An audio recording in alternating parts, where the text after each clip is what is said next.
Bonjour à tous, un murmure qui traverse le silence. Avez-vous déjà songé à ce qui se passe dans l'esprit d'une femme lorsqu'elle pense à un homme qu'elle a laissé derrière elle? Elle rit, elle partage des éclats de sa vie.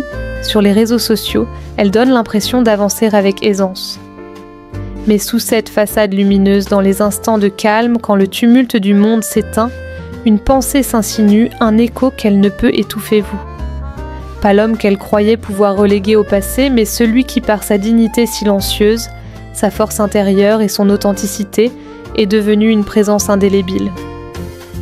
Ce n'est pas seulement votre absence qui la trouble, c'est l'homme que vous êtes devenu, celui qui a continué à avancer avec une sérénité stoïque sans jamais se retourner pour mendier son regard.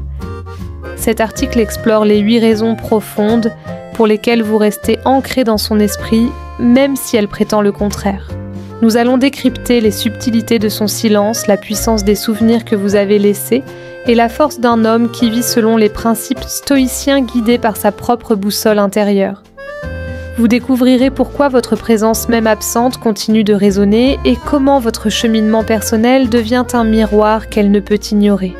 Préparez-vous à une réflexion intime et puissante et restez jusqu'au bout car ces idées pourraient redéfinir votre perception de votre propre valeur. Commençons. 1. Un silence qui parle plus fort que les mots. Quand elle cesse de vous écrire, de vous appeler, de laisser une trace dans votre univers, cela ne signifie pas qu'elle vous a effacé de son esprit.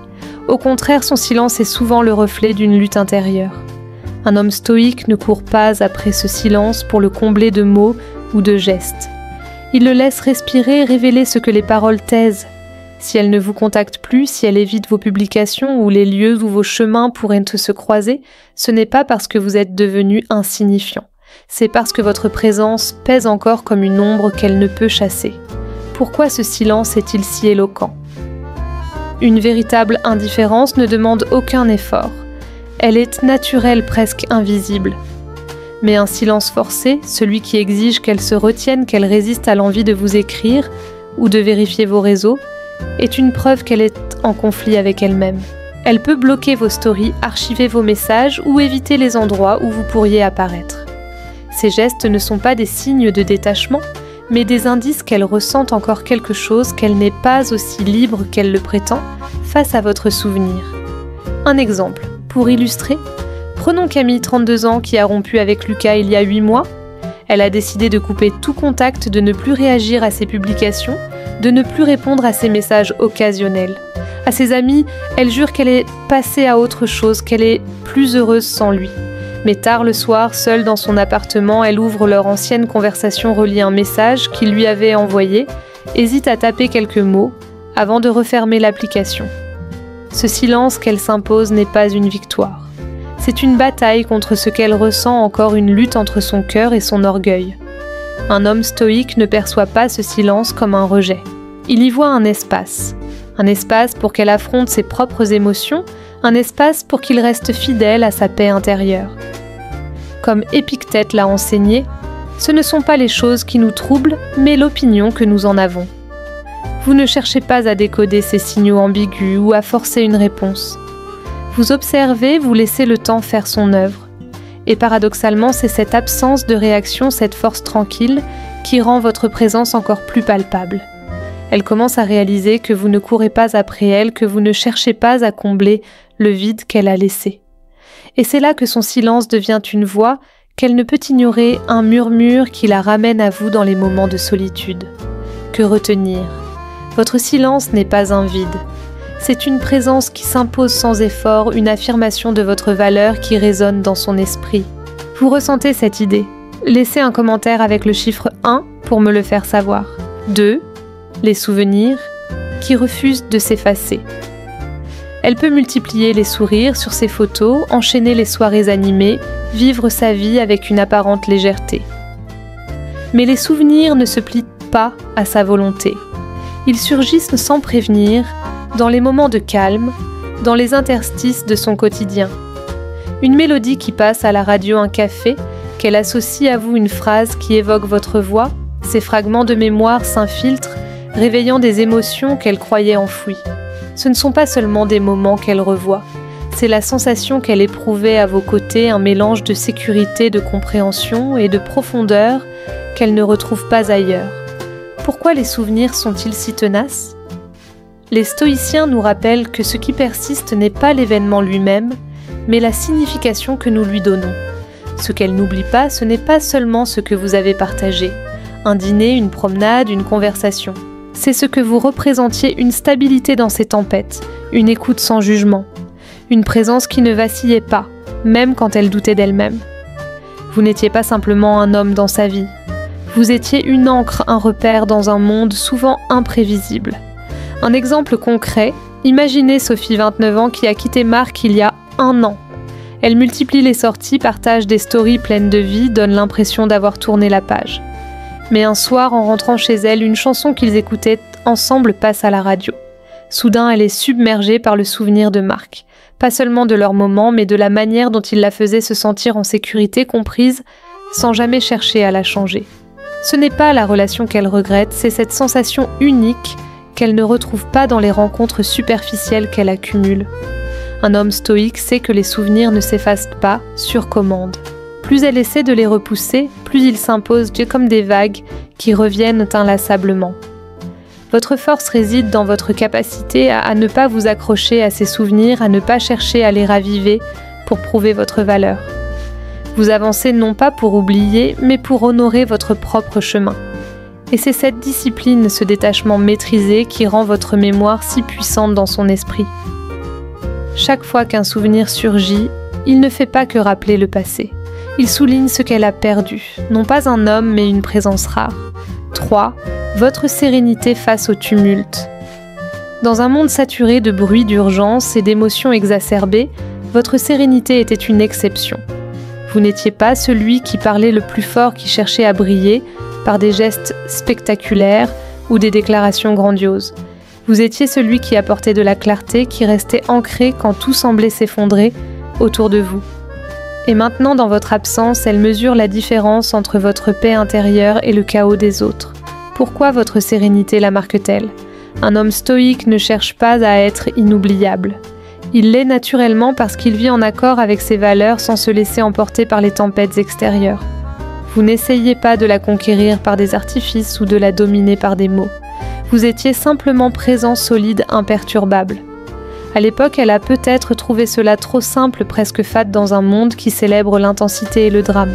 Mais aujourd'hui, confrontée à des hommes qui réagissent impulsivement, qui cherchent à plaire sans substance, elle ressent le vide, laissé par votre tranquillité. Un exemple pour illustrer, prenons Clara, 34 ans, qui a rompu avec Julien il y a 2 ans. À l'époque, elle trouvait qu'il manquait de passion, qu'il était trop posé, trop prévisible. Elle voulait des émotions brutes, du feu. Aujourd'hui, elle fréquente des hommes qui parlent fort, qui promettent monts et merveilles, mais ne tiennent rien. Dans les moments de tension, elle repense à Julien, à sa manière de rester calme quand elle s'emportait, à sa capacité à écouter sans chercher à la corriger. Ce qu'elle prenait pour de la froideur était une force profonde, une sérénité qu'elle ne retrouve plus. Comme Marc Aurèle l'a écrit, « Tu as du pouvoir sur ton esprit, pas sur les événements extérieurs. Comprends cela et tu trouveras la force. » Votre sérénité n'était pas une façade. C'était le reflet d'une maîtrise intérieure, d'une discipline qui vous permettait de rester centré, même face à ces tempêtes émotionnelles. Ce contraste entre votre paix et le bruit des autres devient un écho qu'elle ne peut ignorer. Elle commence à comparer, non pas consciemment, mais dans les moments où le chaos la submerge. Votre tranquillité devient une référence, un rappel de ce que peut être une présence authentique, un homme qui ne se perd pas dans le tumulte. Vous connectez avec cette idée, laissez un commentaire avec le chiffre 3 pour partager votre ressenti. 4. Les doutes qui la rongent en silence. Même si c'est elle qui a choisi de partir, le doute s'installe insidieux dans les moments de solitude. Il surgit quand les distractions s'éteignent, quand les notifications cessent, quand elle n'a plus d'audience à convaincre. Une chanson qu'elle associe à vous, un lieu où vous avez ri ensemble, une pensée fugace, suffit à raviver la question « Et si j'avais fait une erreur ?» Elle se demande si elle a laissé passer quelque chose de rare, si elle a sous-estimé la profondeur de ce que vous représentiez. Pourquoi ces doutes sont-ils si puissants ? Les stoïciens nous enseignent que le regret naît de l'incapacité à accepter pleinement le présent. Elle peut prétendre qu'elle est heureuse, qu'elle a tourné la page, qu'elle n'a aucun remords. Mais dans les moments de calme, quand elle est seule, avec ses pensées, la réalité s'impose. Elle repense à vous, pas seulement à ce que vous étiez à l'époque, mais à ce que vous êtes devenu. Car pendant qu'elle doute, vous avancez. Vous ne restez pas figé dans le passé cherchant à prouver votre valeur ou à raviver ce qui a été. Vous construisez, vous évoluez, vous vivez avec une intention claire. Un exemple concret. Considérez Élodie, 30 ans, qui a quitté Thomas il y a 18 mois.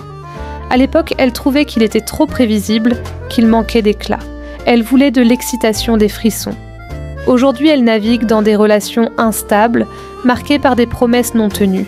Elle voit les publications de Thomas, ses voyages, ses projets, sa nouvelle assurance. Une question la hante. Et si j'avais été plus patiente? Et si c'était lui le bon? Ce doute n'est pas une simple nostalgie. C'est la prise de conscience qu'elle a peut-être laissé partir un homme d'exception. Un homme stoïque ne vit pas dans le « et si ». Il vit dans le présent, avec une clarté qui ne dépend pas du regard des autres. Pendant qu'elle se débat avec ses incertitudes, vous marchez vers l'avenir non pas pour lui prouver quoi que ce soit, mais parce que vous avez choisi de ne pas stagner. Et c'est cette progression, ce mouvement constant vers une version meilleure de vous-même qui rend ces doutes si persistants. Chaque pas que vous faites en avant est un rappel de ce qu'elle a choisi de laisser derrière elle. 5. La force magnétique de votre détachement. Elle s'attendait à ce que vous réagissiez avec passion, que vous la suppliiez, que vous cherchiez à la reconquérir pour apaiser son ego. Mais votre discipline émotionnelle l'a désarçonnée. Vous n'avez pas cédé au chaos, vous n'avez pas cherché à combler le vide qu'elle a laissé par des mots désespérés ou des gestes impulsifs. Vous avez choisi la paix, le respect de vous-même, et ce choix résonne plus fort que n'importe quelle dispute ou déclaration. Pourquoi votre détachement est-il si marquant? Un homme stoïque ne fuit pas ses émotions. Il les maîtrise, les canalise, les transforme en force. Comme Marc Aurèle l'a écrit, « Si ce n'est pas juste, ne le fais pas.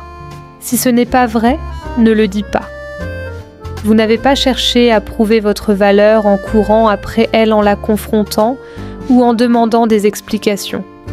Vous n'avez pas laissé son silence vous déstabiliser. Au lieu de cela, vous avez répondu avec une dignité tranquille, une retenue qui ne passe pas inaperçue. Un exemple pour illustrer, imaginez Alice, 31 ans, qui a quitté Paul en pensant qu'il réagirait, qu'il la poursuivrait pour montrer qu'elle comptait. Mais Paul était resté calme. Il n'a pas envoyé de message suppliant, n'a pas cherché à la confronter. Il a continué à vivre, à se consacrer à ses projets, à cultiver sa paix intérieure. Ce détachement a troublé Alice. Elle s'attendait à du drame, à des preuves de son importance. Au lieu de cela, elle a vu un homme qui n'avait pas besoin de son approbation pour avancer. Et ce silence, cette absence de réaction l'a marquée plus qu'elle ne l'aurait cru. Votre détachement n'est pas de l'indifférence ou de la froideur. C'est une affirmation de votre valeur, une déclaration que votre paix intérieure est plus précieuse que n'importe quelle validation extérieure. Elle pense à vous non pas parce que vous avez disparu, mais parce que vous avez choisi de ne pas vous perdre dans son chaos. Cette force tranquille devient une présence qu'elle ne peut ignorer, un écho qui la ramène à vous dans les moments où elle se sent seule face à ses propres émotions. Vous ressentez cette force. Laissez un commentaire avec le chiffre 5 pour me le dire. 6. L'orgueil qui emprisonne son cœur.